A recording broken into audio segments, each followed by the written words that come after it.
Honorables ministros, distinguidos invitados, señoras y señores, bienvenidos a las reuniones anuales de 2022, al panel de cónclave ministerial sobre capital humano, centrado en proteger el capital humano en medio de una crisis alimentaria mundial. Yo voy a ser su moderadora esta tarde.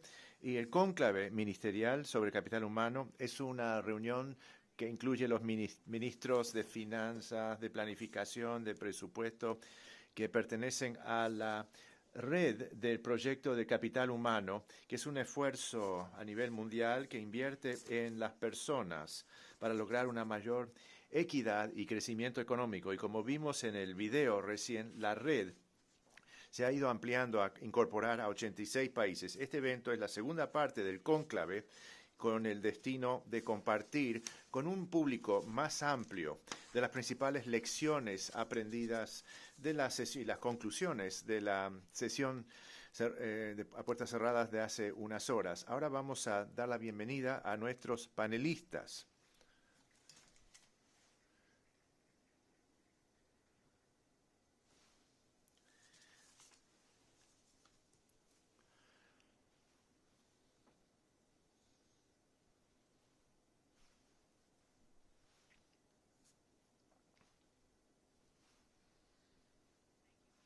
Muchísimas gracias.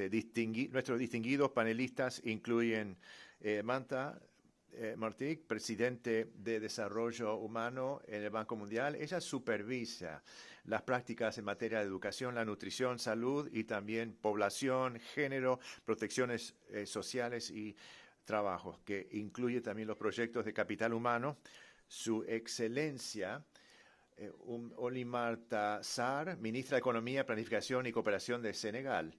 Es la primera que preside el proyecto el proyecto de capital humano. Es un cargo que pasará a una rotación entre los países de la red. También tenemos al señor Josh Tetrick, que es el director ejecutivo y cofundador de Eat Just. Es una compañía de alimentos con la misión de ofrecer un sistema alimentario con mayor equidad y también más sostenible, trabajando en el terreno en África, en donde están muy conscientes de las deficiencias de alimentación y se requiere buscar soluciones locales. También contamos con Mari Pangestu, directora gerente de políticas de desarrollo y alianzas del Banco Mundial. Ofrece liderazgo y también supervisa las actividades de investigación y del programa del grupo de prácticas y también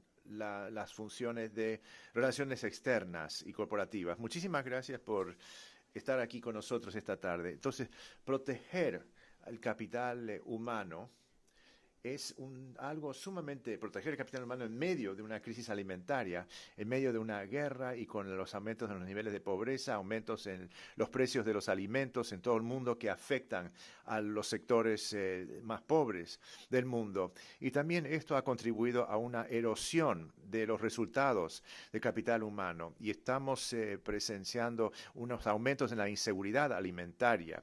Los gobiernos deben ofrecer asistencia a los hogares más pobres y también introducir innovaciones para crear nuevos sistemas alimentarios y modernos. Entonces, por favor, vamos a hablar un poco sobre qué pasó en la sesión cerrada y qué es cuáles fueron realmente las principales conclusiones, cuáles fueron los temas que compartieron los ministros. Bueno, muchísimas gracias y es un placer estar aquí. No hemos tenido una sesión así a puertas abiertas del proyecto de capital humano antes, así que esta es la primera sesión abierta y me alegro tanto poder inaugurar este tipo de evento. Creamos el proyecto de capital humano con el fin de que los ministros de finanzas, planificación y presupuesto pudieran tener un diálogo sobre la posibilidad de ofrecer recursos públicos, además de las políticas que se deben apoyar en materia del desarrollo de capital humano. Siempre nos habían indicado que las conversaciones dentro del cónclave han sido tan fructíferos que deberían compartirse con el público. Entonces me alegro tanto tener la oportunidad de hacerlo. Ahora, pasando a su pregunta, ¿cuáles fueron los temas abordados? Bueno, el diálogo se centró en dos principales pilares. El primero, un enfoque sobre sistemas de protección social, es decir, son programas de transferencias de recursos en efectivo que pueden apoyar a los hogares y sobre todo los más pobres y vulnerables. Se focalizan en esos sectores. Esto les permite adquirir alimentos, mantener a los hijos en la escuela, utilizar los servicios sanitarios, es decir, todos los factores que requieren, bueno, lo que se requieren recursos, pero que hay limitaciones debido a situaciones económicas. También se habló sobre, algunos hablaron de la ampliación de las transferencias de caja y muchos de ellos dijeron que era mucho más fácil hacer esto durante una crisis si ya habían establecido las bases antes de la crisis. Y esto quiere decir contar con algún tipo de registro social, una lista de personas que podemos focalizar los esfuerzos y focalizar con beneficios en efectivo y medios de pago. Hoy en día tenemos tecnología que nos ayudan en estas iniciativas.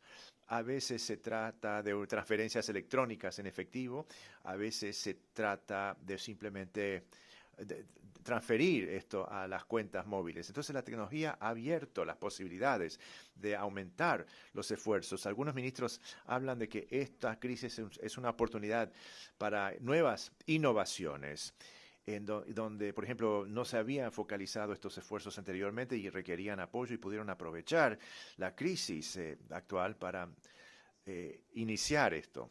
Por lo tanto, ese fue el enfoque de este pilar de los temas, pero también está bien tener fondos para comprar alimentos, pero si no hay una oferta local de alimentos nutritivos, entonces el segundo pilar se concentraba en la disponibilidad de alimentos locales, de buen contenido nutritivo. Empezamos con un buen diálogo con el ministro Saar sobre algunos de los principales requisitos para la producción de alimentos nutritivos. Y también algunos ministros hablaron de las intervenciones que se necesita para ayudar a las madres, las familias y comunidades a aprovechar los alimentos locales y ofrecer buenos niveles de nutrición para los hijos. Así que fue una discusión bastante fructífera e interesante, y esto reunió políticas de diferentes dimensiones. Al final, el apoyo de capital humano tiene que ver con un enfoque de gobierno, pero integral. No es solo un ministerio que debe asumir la responsabilidad, tiene que ser un esfuerzo de gobierno colectivo, un esfuerzo integral, que involucra también a organizaciones de la sociedad civil y el sector privado. Bueno, muchísimas gracias, ministro Saar, presidente de la Red de Capital Humano.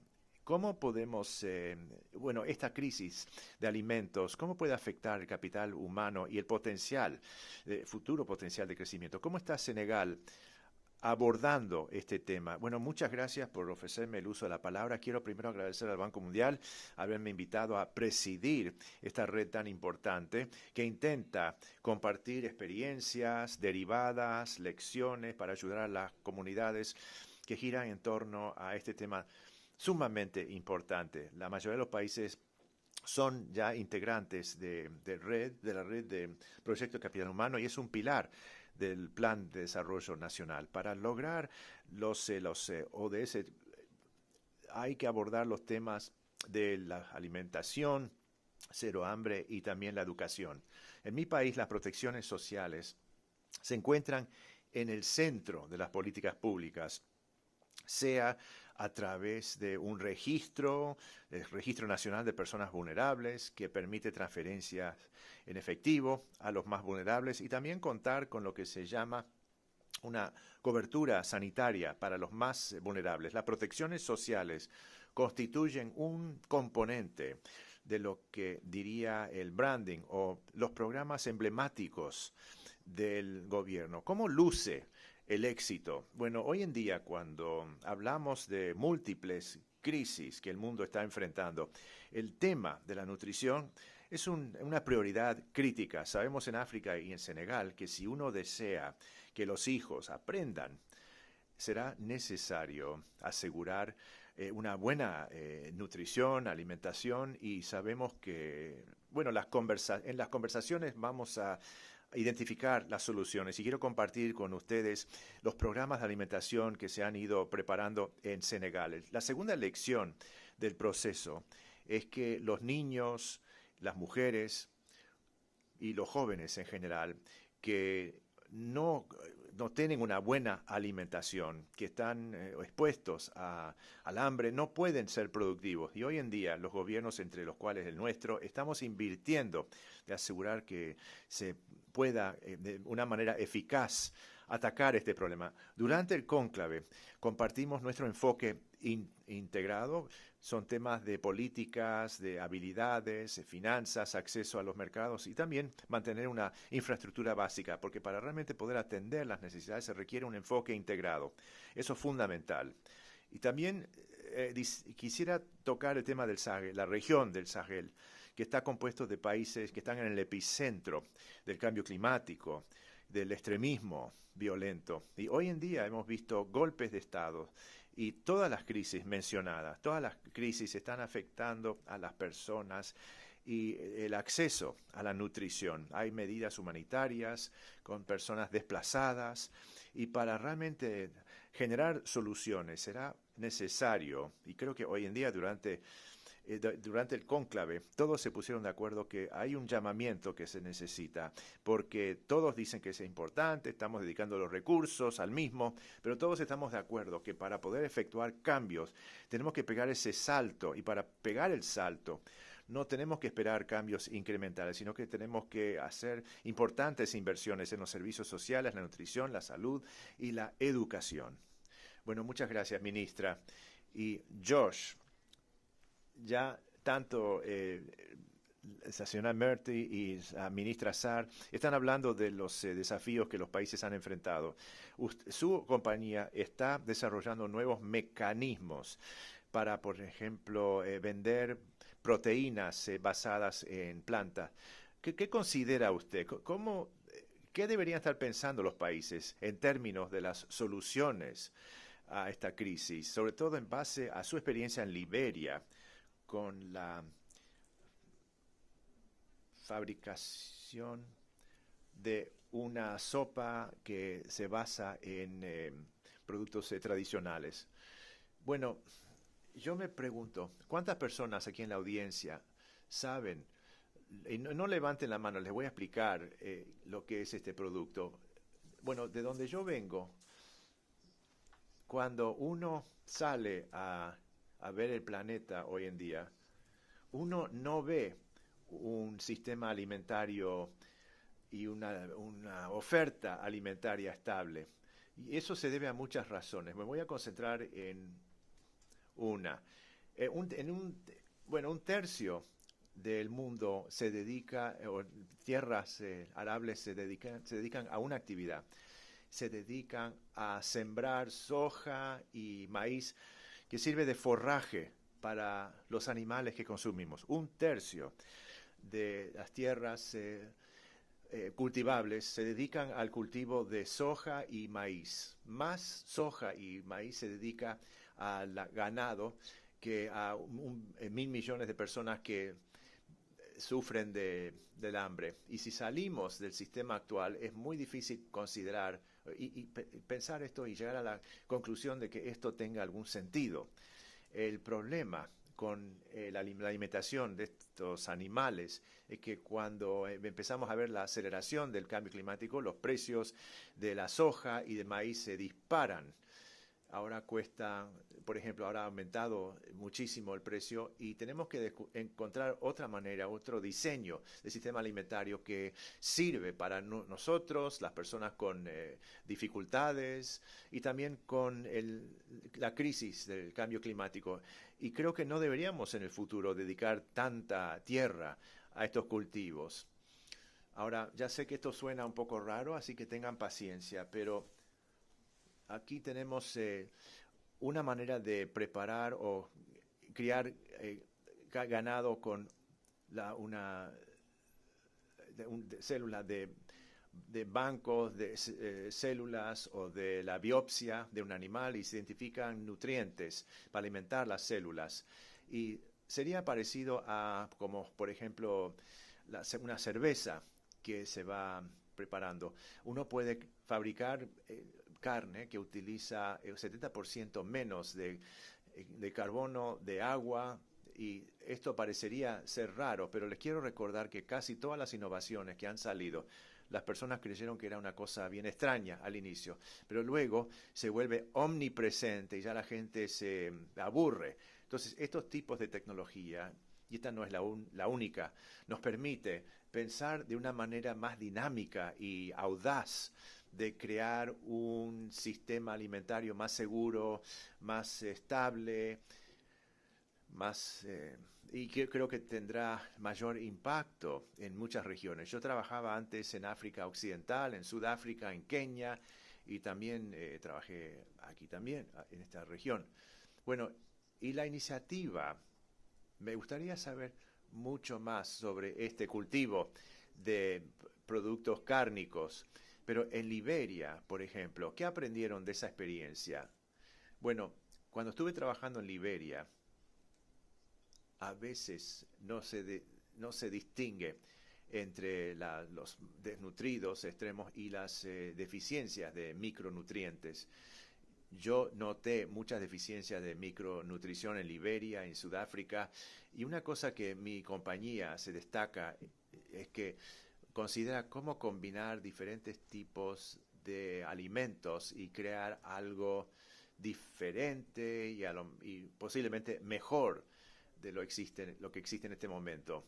Aquí tenemos una gacha con nutrientes y específica y trabajamos con el personal en el terreno para cultivar y los productos y en este momento no hemos visto ninguna tecnología de mandioca y tapioca y estamos mirando qué manera inteligente para atacar el problema a través de el modelo de negocios de esta empresa trabajando. Bueno, ¿cómo varía esto de un producto tradicional? Bueno, viene en un paquete, parece más divertido, más interesante y tiene micronutrientes y otros sabores. Y desde la perspectiva nutritiva, si uno incorpora muchos micronutrientes en esta sopa de mandioca, entonces sí, es un producto, un alimento completo. Realmente es algo que nos fascina. Ahora, a ver qué se puede hacer. Ahora vemos qué es lo que se puede hacer con la ciencia, tecnología y la innovación. Algunos países en desarrollo, sobre todo, tienen el desafío adicional de lograr y obtener financiamiento. Mary, ¿qué pueden organizaciones multilaterales como el Banco Mundial, qué pueden hacer para ayudar a los países a establecer estas alianzas para abordar esta crisis a nivel mundial?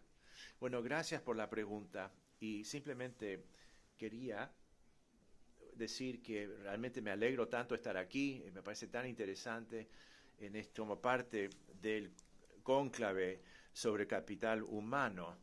Cuando hablamos de cónclave, siempre hablamos del cónclave de los cardenales que eligen al nuevo papa y sale el humo blanco y dicen habemos papa. Pero aquí con los nuevos miembros tiene que ver con aprendizaje de pares, de un diálogo mutuo y de donde hay y compartimos muchos desafíos similares. Después de este diálogo nos enteramos de eso y diferentes soluciones de lo que estamos enfrentando, lo que surgen a la superficie. Bueno, su pregunta con respecto al papel del Banco Mundial y el mecanismos de financiamiento para abordar esta crisis y el impacto que tiene sobre el capital humano. Creo que tenemos que ser realistas para empezar y en vista de las restricciones de recursos que los países están enfrentando, abordando estas múltiples crisis, la crisis alimentaria, la pandemia, y no nos olvidemos de los efectos posteriores de la pandemia que todavía siguen, y el impacto también del conflicto y la guerra actual, porque también en el cónclave nos enteramos de cómo los países tienen que lidiar con los refugiados, los migrantes, las migraciones provenientes del cambio climático no solo tienen que alimentar a sus respectivas poblaciones, sino también los refugiados que atraviesan las fronteras también constituyen otro desafío.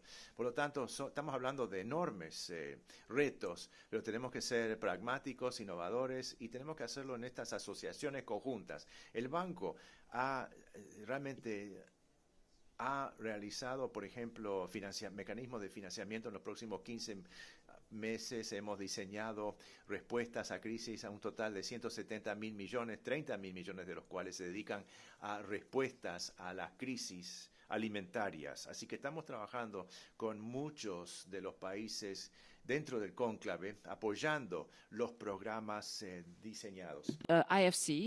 Además, la CFI también tiene una plataforma de 6.000 millones de dólares para seguridad alimentaria. No sé si las ideas como la de Josh también podrían servir allí. Usted hablaba de las soluciones prácticas, hablaba de estas gachas. Cuando yo era ministra de Comercio hicimos algo muy simple que no requería gran tecnología. Distribuíamos aceite de cocina a un costo subsidiado. Nosotros agregábamos vitamina A en este aceite. Y pueden pensar en algunas soluciones prácticas, por ejemplo, que en los alimentos para asegurarse que las personas tengan alimento. Esta es la primera línea de respuesta. Lo escuchamos de otras personas en la sala. Hay transferencias de efectivo y en algunos casos uno también quiere distribuir alimentos no efectivo. Las encuestas de hogares que hicimos durante la pandemia de la COVID demostraron que cuando caen los ingresos, las mujeres son las que comen menos. Uno quiere asegurarse de que las mujeres coman y estén bien alimentadas.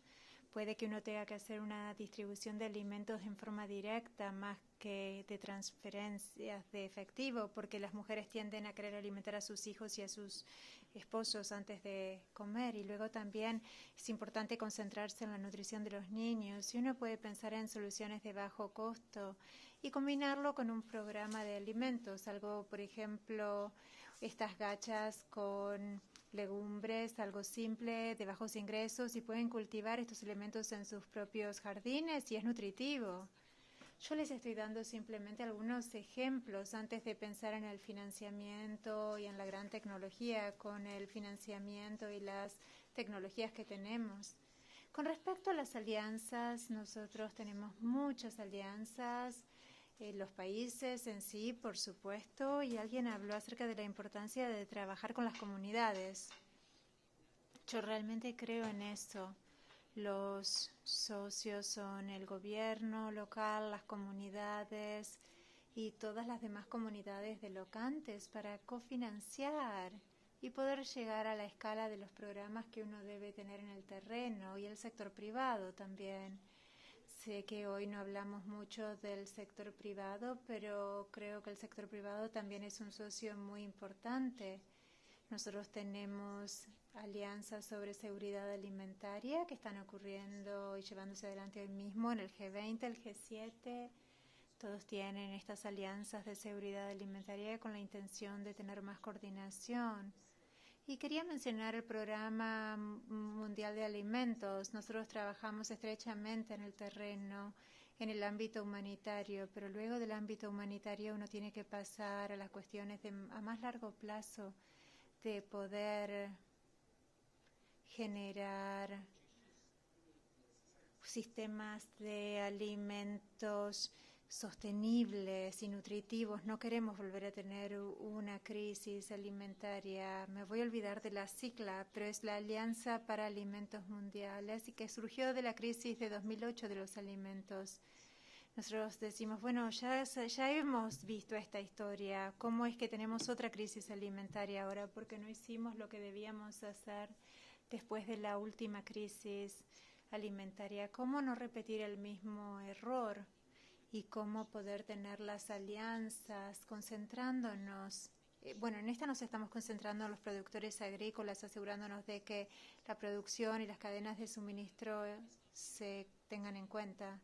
Voy a detenerme ahí, podemos hablar más, pero eso es un puntapié inicial. Excelente, Mari. y son puntos vitales los que ha hecho y excelentes ejemplos de soluciones simples que están disponibles. Usted mencionaba a los niños y la crisis alimentaria también es una crisis de nutrición. Está claro que los niños sufren consecuencias a largo plazo, incluso con shocks a corto plazo en su nutrición, incluso cuando están en el vientre materno. Al mismo tiempo vemos una posible crisis de la obesidad en el horizonte porque las personas consumen alimentos de baja calidad en los hogares. Tal vez Mamta puede hablar un poco más acerca del impacto de las crisis alimentarias y de nutrición y cómo esto puede afectar el capital humano de hoy y del futuro. ¿Y por qué es esto algo que debería no dejarnos dormir? Sí. Esto debería impedirnos dormir y este es el motivo. El capital humano es acumulativo. Se desarrolla desde el feto al niño que nace y crece. Y si hay un retroceso en una de estas etapas, no se trata de que haya una recuperación inmediata. Este retroceso es prolongado y puede darse durante toda la vida de la persona. Esto es algo que las personas no entienden. Si un niño está subalimentado cuando está en el vientre materno, ese niño tiene muchas menos probabilidades de terminar la escuela, de obtener un trabajo, de ser una persona productiva. Siempre me sorprende que esto no se entienda. Pensemos en los cierres de las escuelas debido a la COVID-19. Uno escucha a las personas que dicen, bueno, no pasa nada, el niño perdió un año de escuela, va a estar bien, necesitan un año adicional más adelante y van a poder compensarlo. Pero piensen en un niño que debería haber estado en el segundo grado cuando ocurrió la pandemia. Tal vez esta niña deja de ir a la escuela por un año, que en promedio estuvieron cerradas las escuelas por un año. Ella vuelve a la escuela. Primero, sería bueno que pueda regresar a la escuela. Ella se ha perdido todo el tercer grado, está en cuarto grado, pero no está lista para leer el libro de texto de cuarto grado, no está lista para la matemática de cuarto grado. Y lo que algunos suponen es que simplemente porque está de regreso en la escuela, todo ese aprendizaje se recuperará. Pero no es así, porque ella no está lista para esos libros y probablemente se quede atrás y tal vez incluso abandone la escuela. Tal vez se olvidó de lo que había aprendido en el segundo grado. Es por eso que es tan importante tomar este tema de estos retrocesos en el capital humano con seriedad. Porque si no hay esfuerzos para ayudar a esta niña a llegar al cuarto grado, ella va a seguir quedando atrás más y más acumulativamente. Hay niños cuyas escuelas no cerraron. Ella no va a poder alcanzar la misma capacidad que esos niños que pudieron seguir yendo a la escuela. La situación de los niños muy jóvenes, muy pequeños, es todavía más grave. Hablamos de los primeros 1000 días como el periodo de oro. Ahí las cosas tienen que hacerse bien. Hoy el ministro de Bután habló acerca de esos primeros 1000 días, los 3 primeros años, ese periodo fundamental en la vida del niño. Están tratando de hacer hincapié en el brindar todo el respaldo que los padres necesitan durante esos primeros 1000 días de la vida del niño.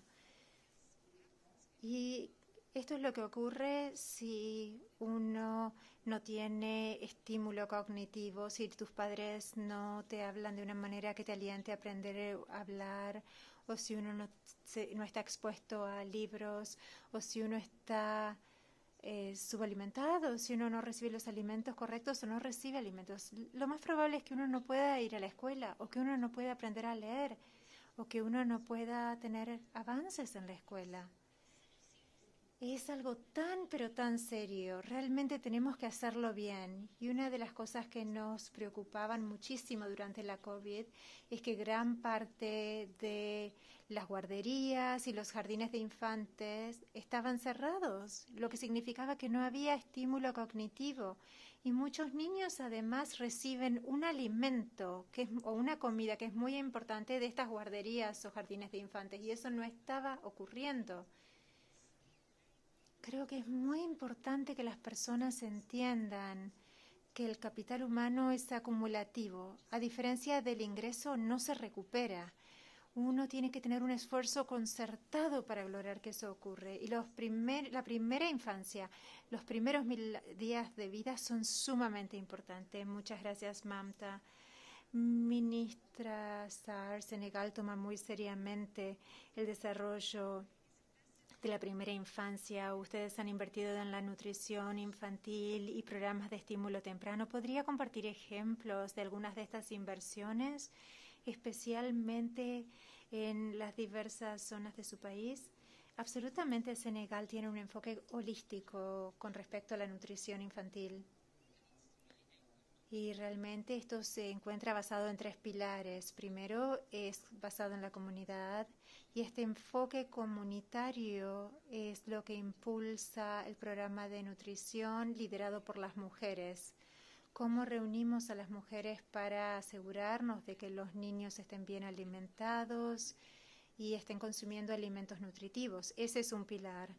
Lo segundo que está haciendo Senegal es un programa de alimentos muy exitoso, es lo que llamamos cantinas escolares. Este programa tiene 2 finalidades. Uno, que los niños permanezcan en la escuela la mayor cantidad de tiempo posible. Y segundo, asegurarnos de que el nivel de nutrición sea bueno. El Programa Mundial de Alimentos, UNICEF y el gobierno generaron el financiamiento para poder contar con estas cantinas escolares.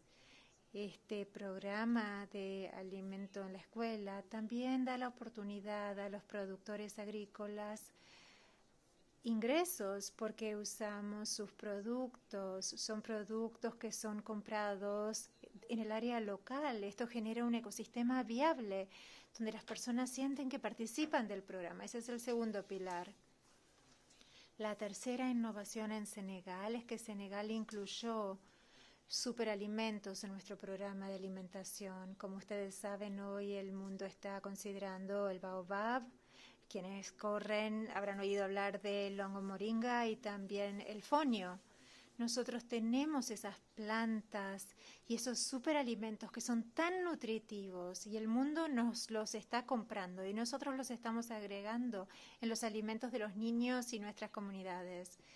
Senegal, por ejemplo, tiene lo que se denomina jardines privados, y nosotros estamos alentando a las personas a cultivar moringa, que está lleno de vitamina C, de micronutrientes, tiene más vitamina C que una naranja, y cultivarlo localmente significa que los niños y las mujeres pueden agregarlo a los alimentos. Para terminar, diría que es muy importante, si uno quiere tener un programa de nutrición exitoso, tiene que ser liderado por la comunidad, tiene que estar anclado en el empoderamiento económico de manera tal que pueda ser sostenible. Uno tiene que garantizar, generar una coalición de actores para el desarrollo, organizaciones no gubernamentales que trabajen estrechamente con estas comunidades. Y el mensaje es que la crisis alimentaria mundial nos está impulsando a darnos cuenta de que debemos utilizar nuestros productos autóctonos. Podemos aprovechar estos productos para poder generar más nutrición en nuestros sistemas. Muchas gracias, ministra. Mary, ¿cómo cree que los países pueden priorizar el desarrollar y mantener el capital humano en medio de esta crisis? Nosotros hemos oído hablar de las alianzas.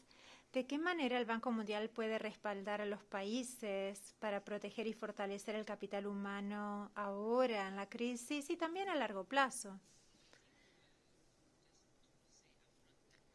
Voy a decir de entrada que el grupo del Banco Mundial, porque también contamos con la CFI, nosotros estamos listos para brindar el respaldo que los países necesitan. Se trate de la necesidad de emergencia a corto plazo o a largo plazo para la resiliencia que debe generarse. Mamta brindó parte de los comentarios de lo que hacemos con el financiamiento. No es simplemente que llegamos con financiamiento, llegamos también con conocimiento y elementos analíticos, cuál es el mejor uso para los recursos. cómo generar el mejor programa de respuesta a emergencias. Y las transferencias de efectivo también son una buena manera de trabajar en el caso de necesidades de emergencia, pero esto tiene que ser focalizado. Hubo una conversación también sobre los datos y la importancia de los datos. Tenemos que ver a quién estamos llegando, por ejemplo, los sistemas de identificación digital, tecnologías digitales, para saber a quiénes estamos llegando y para dar seguimiento a si lo que estamos haciendo es eficaz o no, y también poder diferenciar entre distintos grupos vulnerables, se trata de mujeres, niños, personas con discapacidades, y también quienes no están inscritos como migrantes y refugiados, cómo llegar a ellos también. Ese es el primer tipo de respuesta de emergencia. También una nota de cautela de parte de nuestro presidente hoy acerca de ser cuidadosos con el uso de subsidios generalizados para toda la población, el brindar alimentos de bajo costo a todos en la población. Si uno debe hacerlo por razones políticas o por una emergencia extrema, debería ser muy temporal, delimitado en el tiempo y con una eliminación gradual, y luego de eso uno tiene que volver a un programa focalizado con el respaldo de alimentos y las transferencias de efectivo. Estas son algunas de las lecciones. El conclave tiene que ver con aprender los unos de los otros y compartir lecciones. También compartimos lecciones de las crisis alimentarias del pasado, porque el Banco Mundial ha visto esto, especialmente en 2008. Y segundo, ¿qué hacemos a mediano plazo? Incluso mientras abordamos los problemas en el presente, ¿cómo pensar en el mediano plazo para proteger el capital humano? Mamta mencionó lo que se llama programas productivos inclusivos. No se trata simplemente de transferencias de efectivo, sino brindar capital semilla, brindar capacitación. Y también hay que ver cuándo frenar con las transferencias de efectivo y cuando pasar a programas que sean productivos. Uno puede tener un programa de transferencia de efectiva mientras las personas generan las aptitudes para poder ser más productivos con el capital semilla y convertirse en emprendedores y salir del programa de transferencia de efectivo. Pero creo que hubo conclusiones muy interesantes en Kuwait, creo. Nuestro amigo de Kuwait, que estaba aquí sentado, ya se ha retirado, decía, no se trata solo de financiamiento y aptitudes, sino que la parte socioemocional también es importante. Las personas que están en la parte más baja, personas que ya no tienen confianza, para poder ayudarlos a salir de ese ciclo y generar autoestima. Y para las mujeres también, cuando tienen conductas que son muy aversas al riesgo. Me pareció muy interesante escuchar esto. Realmente me abrió los ojos a otro elemento a tener en cuenta. Y cuando hablamos del lado de la producción de alimentos, hay muy buenas ideas, pero realmente tenemos que concentrarnos para asegurarnos de aumentar la productividad, porque en última instancia uno debe abordar lo que impulsa la inseguridad alimentaria, y hay una gran lista de lo que tiene que ver con la producción. Hay que ser más eficaces en cuanto al uso de fertilizantes, también abordar el cambio climático y los subsidios agrícolas. Hablamos de esto en otro panel. Hablamos acerca de qué hacer con esos subsidios y cómo usarlos de otra manera, porque los subsidios actuales no están aumentando la productividad y además están generando más emisiones de gases de efecto invernadero. Tal vez estos subsidios podrían usarse para uso de nuevas tecnologías o de producción de cultivos que sean autóctonos. Nuestros equipos están trabajando activamente con los países para identificar qué puede hacerse para realmente resolver esto, abordando lo que impulsa la inseguridad alimentaria, especialmente en África. Escuchamos esta historia de cuánto depende África de alimentos importados, pero Senegal nos acaba de decir que hay mucho potencial de producción local. Se trate de alimentos locales o de otros cultivos normales. Debe haber maneras de resolver estos problemas. Nosotros hablamos de esto. Yo estaba aquí durante la crisis de 2008 y tuvimos estas conversaciones en 2008.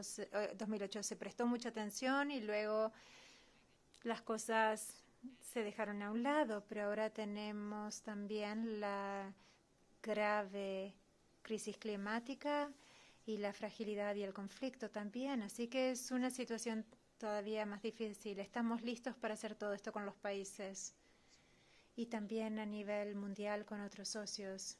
Sobre esto, ¿cuán importante es el sector privado? Es sumamente importante lo que nosotros estamos haciendo para generar esta producción resiliente. Bueno, esto cubre la cadena de suministro como un todo y el sector privado es parte de eso. Tiene que ver desde el campo, el lugar donde se produce el alimento, hasta la mesa.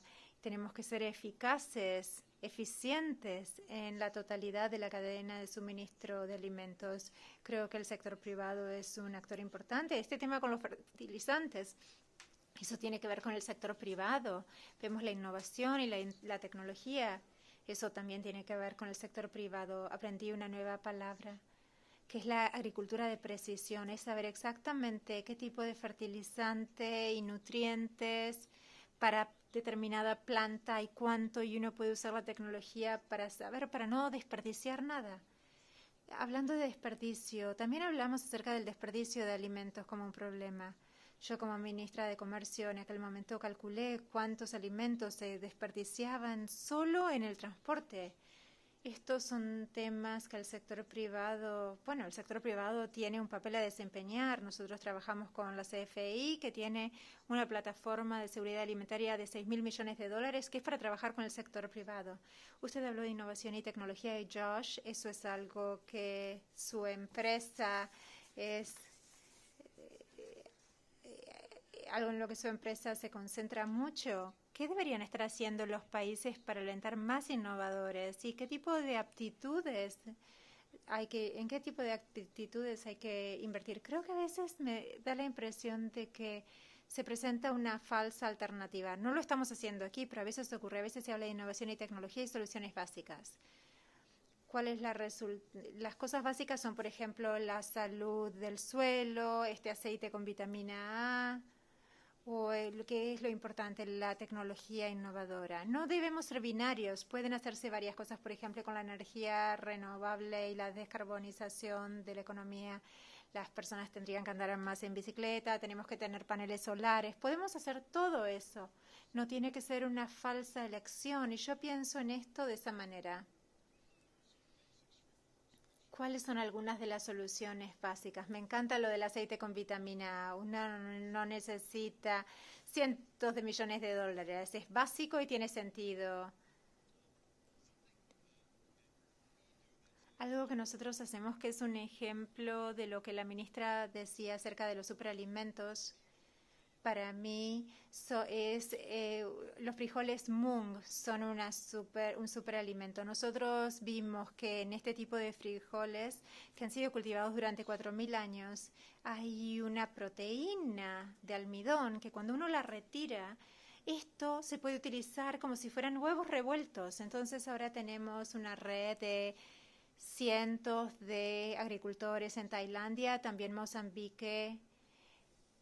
Uno puede cultivar este frijol, retirar esa proteína y Peet's Coffee y Gregory's Coffee y en Whole Foods y en muchos otros lugares aquí en Washington DC pueden comprar un producto hecho con estos frijoles de estos agricultores en África Oriental, Tailandia. Entonces hay que ver cuáles son los cultivos de estas economías, por ejemplo, en África subsahariana, cultivos que son más de lo que pensábamos. El problema era que no habíamos pensado en cómo usarlos de otra manera. Eso me entusiasma muchísimo. ¿Y qué pueden hacer los países para ayudar a que se cultive? Creo que el paso número 1 es darnos cuenta de que la tecnología tiene un papel que desempeñar en los alimentos y tener un equipo con personas que tengan experiencia en esto. En segundo lugar, creo que, y nosotros hablábamos de esto antes, Singapur ha hecho mucho de esto, pensar acerca de cómo crear un ecosistema completo en torno a esto. Por ejemplo, desde los planes de estudios universitarios, incentivos en cuanto a las tierras, impuestos corporativos, incentivos de empleo, si uno emplea determinada cantidad de personas, recibe ciertas deducciones. También el que los países asignen fondos para emprendedores que tienen ideas. Muchas de las ideas van a fracasar. Tal vez hay otro cultivo en Senegal que no se cultiva muchísimo hoy, pero hay un emprendedor en Senegal que tiene una idea para sacarle una proteína y venderlo en todo el mundo para generar ingresos para la economía local. Y es difícil crear una empresa. Estas ideas pueden fracasar, pero es importante generar un contexto donde uno brinda financiamiento, sabiendo que no todas las ideas van a dar frutos. Esas son algunas de mis ideas. Muchas gracias, Josh. Antes de concluir con este tan interesante panel, estos puntos y esta información han sido tan útiles. Me gustaría pedirles que compartan con nosotros sus últimos comentarios, reflexiones del cónclave sobre estos temas, los temas que afrontamos. Mamta, bueno, empecemos con Mari. Mari. Creo que lo que realmente valoré del cónclave fue el que aprendimos los unos de los otros. Todos identificamos la importancia de los datos y cómo usar los datos de mejor manera. Y esas dos cosas fueron muy positivas para mí. Si queremos hacer todo esto, tenemos que tener ese proceso totalmente incorporado. Y creo que es un grupo fantástico de ministros, además, y que espero hayamos todos aprendido los unos de los otros. Es una red, un ministro podría dirigirse a otro y decir, bueno, ¿qué hizo cuando se encontró frente a determinada situación? Yo, habiendo sido una formuladora de políticas en el pasado, creo que esto tiene que ver con la presión de pares, pero además esto es algo que es reconfortante, el contar con esta red de ministros que están afrontando retos similares y que pueden compartir sus experiencias. Gracias. Josh, ¿sus reflexiones? Creo que la crisis en la que nos encontramos es una oportunidad para ser un poco más audaces. A veces es necesario sacar las telarañas, pensar con claridad, y creo que cuanto más podamos preguntarnos ¿cómo se verían las cosas si empezáramos de cero? ¿Cómo se verían las cosas si diseñáramos un sistema alimentario que funcionaría para todos? A veces hay que alejarse de ciertos elementos de la arquitectura actual que servían hace 40 años, pero tal vez no tengan sentido hoy. Y hay muchas ideas que surgen de esto, no solo el par de ideas que compartí. Creo que cuanto más los inversionistas, las personas en el gobierno y otras instituciones puedan usar este momento como una oportunidad para pensar acerca de un rediseño más transformador, creo que mejor vamos a estar todos. Ministra Sarr, tuvimos una semana muy interesante. Mi llamamiento a la acción va más allá de la conversación que acabamos de tener. Creo que la mayoría de los países que asistieron a varios eventos hoy tienen varios mensajes para el Banco Mundial, las instituciones de Bretton Woods. Creo que todos los países estuvieron de acuerdo en cuanto a la escala. Nosotros queremos ver más. Todos estuvieron de acuerdo en que haya una vía rápida. Todos estuvieron de acuerdo en que tenemos que hacer las cosas de otra manera en cuanto a los procesos, y todos estuvieron de acuerdo en la necesidad de que sea equitativo. Creo que hoy tenemos enorme riqueza de información compartida por los países y hay soluciones. Si queremos tener éxitos, tenemos que aumentar la escala de esto para que no sea simplemente un piloto en Senegal o en otro país, sino cómo todos podemos avanzar. Yo empecé mis comentarios hoy hablando acerca de los Objetivos de Desarrollo Sostenible. Para quienes no saben, en 2015 el mundo acordó una agenda para llegar a una serie de objetivos, 17 para 2030. Nos quedan solo unos pocos años y todavía estamos lidiando con múltiples shocks que no nos permiten progresar. para poder dar este salto importante para todos los países, especialmente los que están subdesarrollados. Necesitamos inversión, necesitamos capital, financiamiento. Y esa es nuestra llamada para la acción. Mamta, ¿sus comentarios finales? Bueno, tengo tres comentarios finales. Primero, estoy totalmente de acuerdo con los otros panelistas. Esa es la primera reflexión. Segundo, debemos reconocer que los niños han sido las verdaderas víctimas del COVID-19 y ahora son víctimas de una crisis alimentaria. Cuando empezó la pandemia de COVID-19, todos pensaban que iba a haber muchos fallecimientos y que los mayores de edad eran los más vulnerables, y vimos confinamiento y cierre de escuelas durante un periodo prolongado, muchos centros, guarderías se cerraron, y esto realmente fue un enorme retroceso para los niños. Así que estas fueron las víctimas realmente indirectas, esta generación de niños que han sufrido de subalimentación, desnutrición y también una pérdida de de un tiempo de aprendizaje. Así que esto es un desafío que tenemos que enfrentar. Esta es mi segunda reflexión. Y la tercera es que creo que todos se han dado cuenta que la pandemia de COVID-19 ha tenido un impacto asimétrico. Los niños pobres, las familias pobres que no tenían acceso a los servicios sanitarios, que las personas ahora están luchando para reintegrarse al mercado laboral, y son los que están más abajo en la distribución. Hay un enorme desafío para lograr esa equidad al salir de COVID-19. Esto es algo que el Banco Mundial también tiene que considerar, como dijo la ministra Saar. Por eso tenemos manifestaciones afuera. Esa es mi tercera reflexión.